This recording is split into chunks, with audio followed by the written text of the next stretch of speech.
meslektaşlar.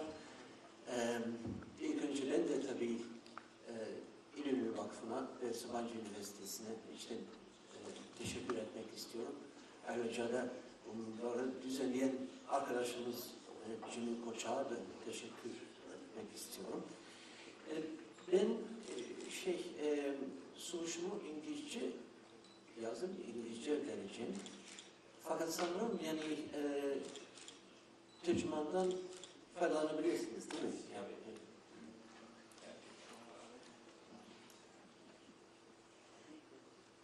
okay, ladies and gentlemen. So we've heard about the genesis of the Sevr Treaty, and I'll try to put a dipnot to Zürcher's story by thinking aloud a bit more about the nature of the Sevr Treaty and its contextualization. The Treaty of Lausanne, which we're here to commemorate today, was concluded 90 years ago after a long and difficult negotiation in Lausanne that broke down at one point. That Lausanne Treaty that emerged from the negotiations is in some ways a hybrid text. The negotiations in Lausanne in 1922-1923 took so long and were so difficult because both parties had a very different perception of what was actually going on, what they were talking about. In the eyes of the French and the British governments, what was at stake was a degree of revision of the original peace treaty that ended World War I in the Middle East, and the Treaty of Sevr, signed on August 10th, 1920, in the exhibition room of the famous Sevr China factory near Paris. This was primarily the case for the British government, which still held on to this idea of Lausanne being a revision of Sevr. It was less so for the French and Italian governments, and that rift between Britain on the one hand, France and Italy on the other, goes back already to the conference in London in the spring of 1921, which had been the first attempt to tinker with the Sevr Treaty and try to mitigate it in some ways, to adjust it to the new situation in Anatolia. Then, in London in 1921, Britain had taken up a very hardline position, defending the treaty and, of course, supporting Greece in the execution of the treaty, while France had already been much more inclined to compromise. Now, for the Turkish delegation in Lausanne, any treaty should reflect the entirely new reality that had been created in Anatolia as a result of the successful national resistance movement led by Mustafa Kemal Pasha. When İsmet İnönü in Lausanne, and during the conference, and also afterwards in the Majlis, receives criticism, it is about the fact that the negotiations and the ultimate treaty, in some ways, did not fully reflect the demands of the nationalists as laid down in the Misaki Milli, the National Pact, originally from 1919. So, and we have two parties in Lausanne, one seeing it as a revision of Sevr, one seeing it as a completely new thing. The end result, the Treaty of Lausanne, reflects these different attitudes. The Lausanne Treaty basically recognized the new reality in Anatolia. Even if the Turkish delegation did not secure all of the territorial demands, which had included the Sancak of Iskenderun, Hatay, Syria north of the Euphrates, the province of Mosul, and the islands immediately adjacent to the west coast of Anatolia, as well as a plebiscite on Western Thrace, Garbi Trakya. All of that was in the National Pact, all of that because in the brief with which the delegation went to Lausanne, these elements were not fulfilled. However, a new, unified and completely sovereign state was created in Asia Minor. The same was not true for the areas to the south, however, the former Arab provinces of the Ottoman Empire. The arrangement that had been hammered out between France and Britain in 1919-1920 on the basis of the bilateral Sykes-Picot Agreement of 1915 was incorporated in its entirety in the Lausanne Treaty.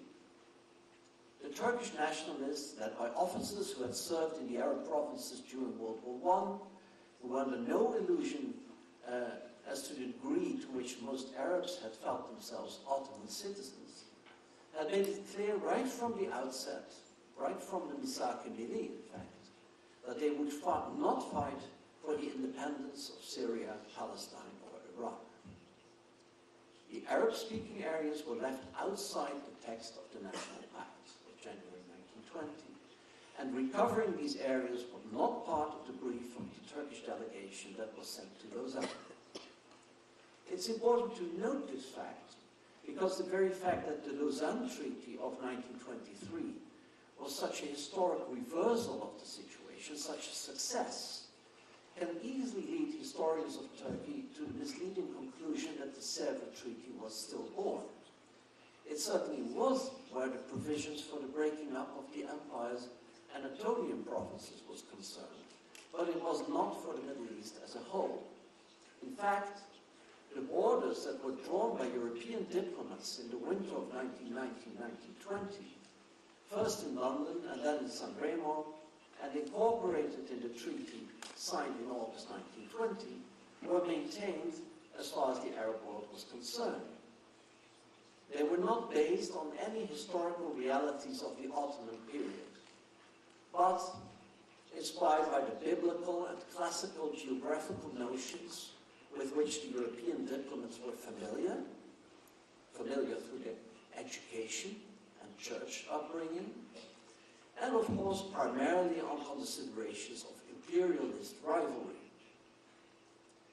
Lebanon had a history as an autonomous region for some 60 years at the time, while Syria, Iraq, Palestine and Transjordan were entirely new artificial creations. The most important Ottoman administrative unit had been the Vilayet of Aleppo, but that had included the districts of Marash, Urfa and Antep. Damascus, Sham, later Syria, had been a separate entity. The province of Mosul had always been linked through trade primarily to the north, Diyarbakir, and the west, Urfa and Aleppo, and was now lumped with Baghdad and Basra in the Mandate state of Iraq. Palestine and the areas across the Jordan had never been administrative units as such. So the legacy of the Treaty of Sevr to the Arab world, which was incorporated, mind you, in the Treaty of Lausanne, was therefore one of new borders that had little to do with the social, economic, or cultural realities on the ground and created great hardship for people economically and socially. Nevertheless, they've proved remarkably durable, and it's only in these last few years that one could argue that with the explosion of sectarian violence in Iraq and Syria, the edifice of Sevr in the Arab world is perhaps disintegrating. In Turkey, the situation was, of course, entirely different. Although not all of the demands had been met at Lausanne, the new treaty was still a triumph. By rights, as far as the Republic of Turkey was concerned, the Sevr Treaty should have been relegated to the history books, to the dustbin, as something belonging to a distant past. But as we know, this is not the case. To the contrary, in the Republican period, the memory of the Sevr Treaty has been kept alive and become a shorthand reference to the injustices of the past.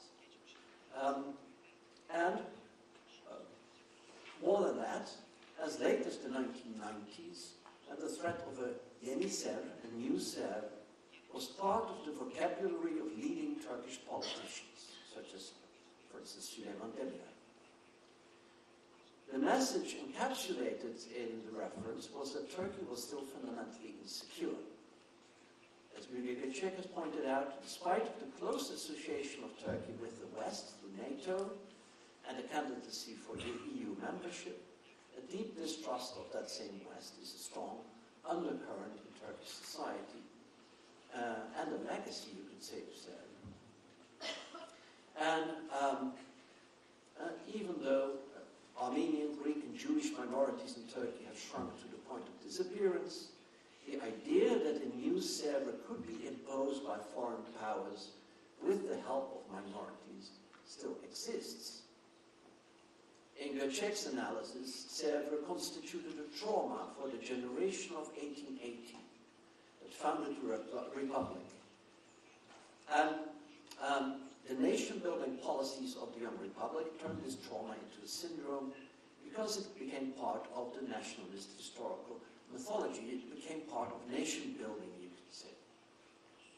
The notion that Turkey's survival as a unitary nation-state was at stake was promoted and instrumentalized by the Kemalist military bureaucratic elite that had a strong interest in maintaining a threat perception that would induce Turks to prioritize a strong and militarized state above everything else.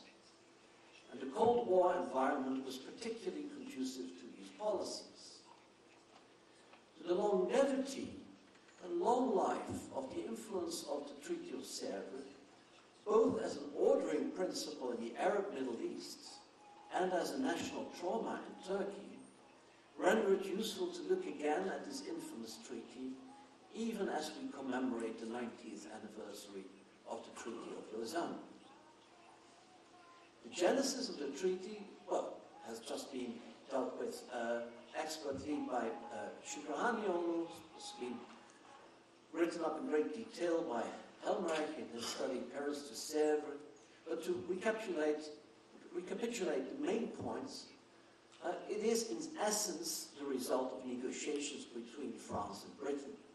The United States lost most of its influence starting in late 1919 when President Wilson had his stroke and no longer was able to influence the isolationist majority in Congress. And although Britain and France had accepted Wilsonian principles like the founding of the League of Nations and the attendant mandate system, they did not take it very seriously. Essentially, the peace treaty in the Middle East, therefore, was the result of diplomatic wrangling between Britain and France, in which France always was fundamentally the weaker party. It was weak for two reasons. First of all, France had not fought in the Middle East, except for the participation in the Gallipoli campaign, but even there its role had been subordinate to that of British and Commonwealth troops. No French troops had been involved in the two campaigns that defeated the Ottoman armies in Syria in 1917 and 1918. The second reason for French weakness at the negotiating table was its uncompromising stance towards Germany. In order to get its demands on border corrections, demilitarization, and war reparations from Germany, France had to give way on other issues like the Middle East. It managed to secure the mandate in Syria and Lebanon, but very little else. Ultimately, the main struggle, as Zürcher has also pointed out, proved not to be even between Britain and France, but within the British cabinet. Lord Curzon, the British foreign minister, favored a solution in which Istanbul and the Straits, the only Ottoman areas that he saw as strategically important, would be taken from the Ottomans, and in which Anatolia, including Izmir and its surroundings, would be left in Ottoman hands. Now, this position was vehemently opposed by Edwin Montagu, the Secretary of State for India, who wanted to appease Indian Muslims by leaving the Caliphate in Istanbul.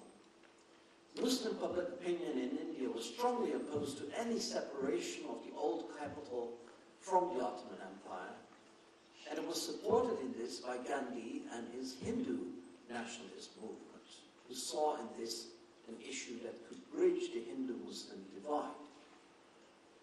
Montague was supported by the War Office in London for entirely different reasons. They saw it as practically impossible to take Istanbul and the Straits from the Turks militarily. Prime Minister Lloyd George was deeply committed to removing the Turks, whom he characterized as a, and I quote, pest and potential source of trouble, unquote, from Europe, but also to Greek control of Izmir and Greek expansion in general. In the cabinet meeting of January 6th, 1920, Curzon and Lloyd George lost out as the cabinet decided in majority to leave Istanbul in Ottoman hands. In March 1920, a compromise was reached on the future of Izmir, which granted the Ottomans nominal control, but at the same time handed over the administration to Greece and opened the way for a plebiscite on eventual union with the Kingdom of the Hellenes, Greece. The decisions reached in London in the winter of 1920 were confirmed at the San Remo Conference in April 1920 and then laid down in the treaty signed in Sevr, but never ratified. All post-World War I treaties left a traumatic imprint on the defeated countries that were affected. In Germany, the Treaty of Versailles, right from the start, was understood as a diktat, a term much used by German nationalists in the 1920s. And they were right, of course. It was a dictated arrangement imposed on the defeated German people without any serious negotiation between victors and losers. Together with the stab in the back myth, the Dolchstoß, furthered by people like Ludendorff to exonerate them from the responsibility of having sought an armistice in 1918, the image of the Versailles Treaty as an unjust, imposed peace served to poison the political atmosphere of the Weimar Republic. In Germany, Austria, and Hungary, the treaties of Paris left a bitter legacy.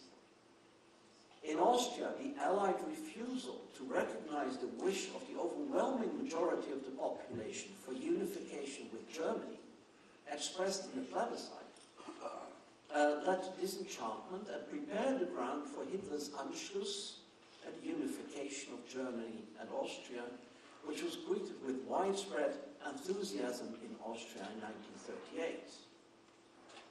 In Hungary, the resentment over the inclusion of large Hungarian minorities in post-Trianon Romania and Czechoslovakia drove the government of Admiral Horthy and Hungary into the arms of Nazi Germany in 1940. He hoped that the borders would be redressed. The Sevr Treaty fits into this sequence of imposed treaties. The treaty also resembled the other products of the Paris Peace Conference in that it was a vengeful treaty.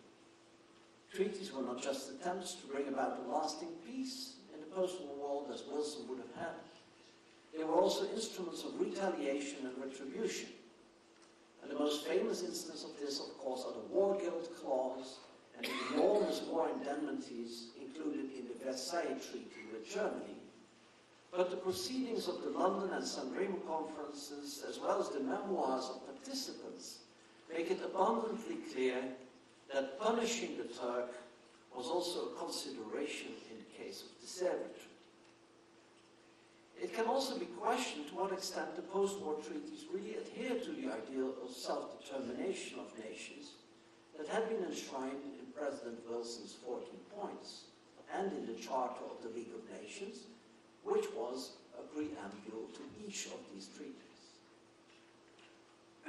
Clearly, blocking the preference of the Austrians for unification with Germany, expressed in a legitimate referendum, was in direct contravention of this principle.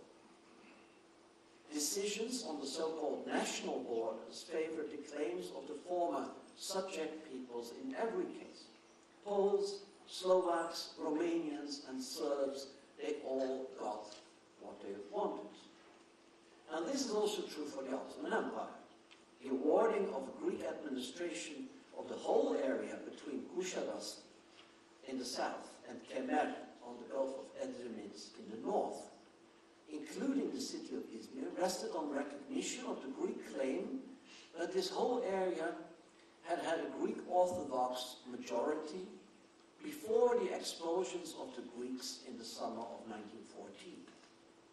Historical statistics indicate that this claim was exaggerated, if not spurious, and that Greek Orthodox formed a majority or a plurality only in parts of the Sancak of Izmir, in Ayvalık, Foça, and in the Eritrea or Çeşme Peninsula. The British High Commissioner in Istanbul, de Robeck, and the Foreign Minister, Kazım, they themselves recognized that both the decision on Thrace and that on Izmir clearly contravened the principle of self-determination.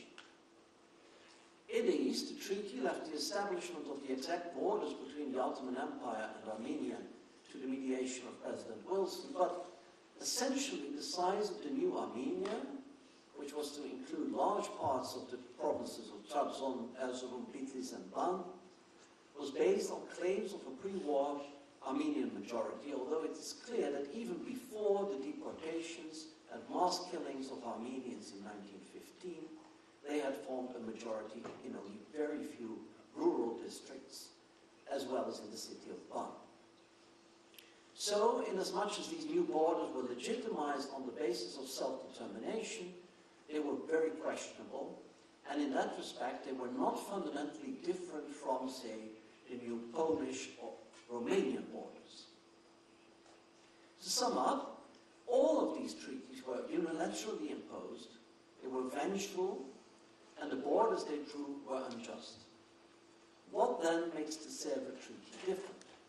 What can account for the fact that it has remained such a traumatic symbol in Turkey, even after it's been successfully repudiated in Lausanne in 1923?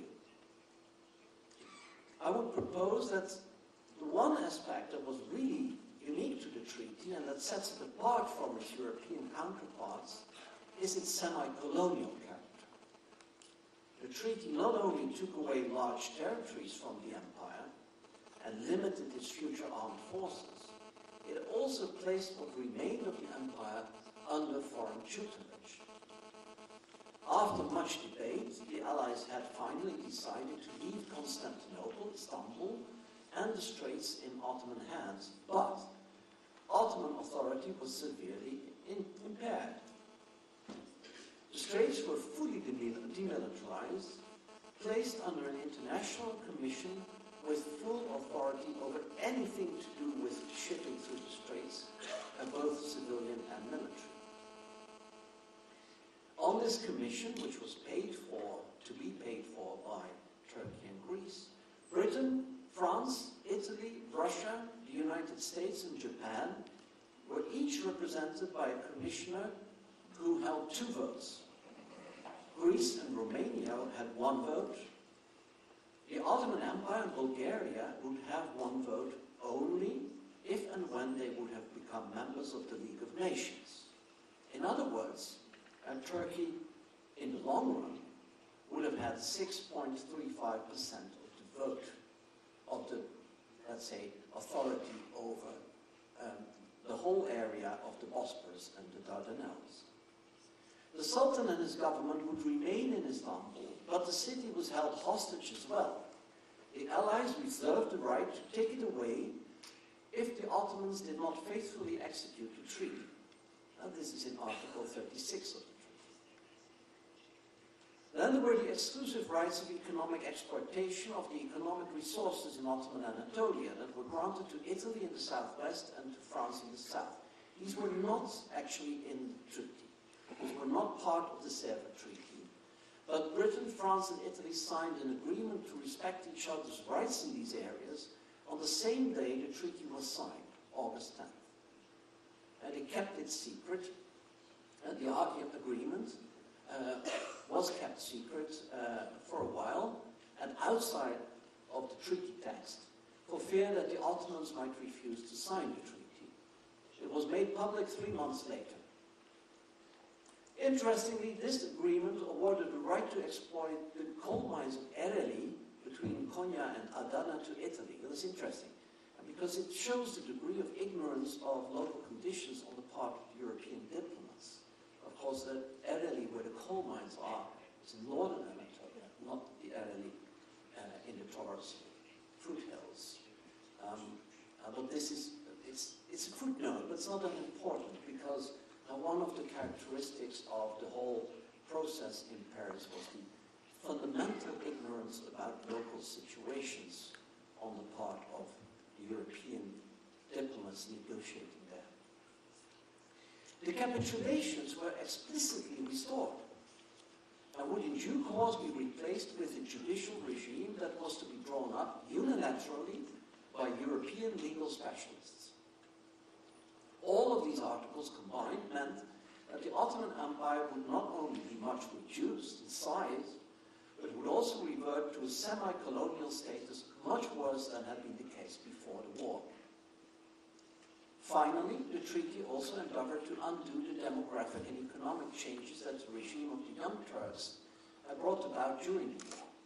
Not only did it stipulate protection for the minorities, the Ottoman government also promised resettlement of all those who had been removed since the 1st of January 1914, so also including the Greeks expelled in May, June 1914. And full restitution of all possessions that had been taken from the Greeks and Armenians and who had been deported or had left. And these possessions also had to be restored to the condition they had been in before the occupants left. And this was, of course, a very threatening clause to all those, whether high-ranking party officials or poor immigrants from the Balkans, Muhajirs, who had profited from these possessions. So, in conclusion, while the treaty in many ways is an instrument similar to the other Paris treaties, the codification of a victor's peace, here are two elements that definitely distinguish the Sevr Treaty from its sisters. The semi-colonial elements that clearly relegated the successor states of the Ottoman Empire, as well as the empire itself, to a subjugated status in the future, and the efforts to redress the internal ethnic and economic policies of the empire during the war. 3 years later, the Lausanne Treaty would undo the provisions of the treaty, and together with the ending of restrictions on the Ottoman customs tariffs in 1929, and the Montreux Convention of 1936, finally returned full sovereignty to Turkey. It should not be forgotten, however, that the Lausanne Treaty left Britain and France in control of all the former Ottoman provinces in the Arab Middle East, as well as of Cyprus. In those parts of the old empire, foreign tutelage would only end during the French and British retreat from empire after World War II. But the lines drawn on the maps in the 1920s would remain in force until our day.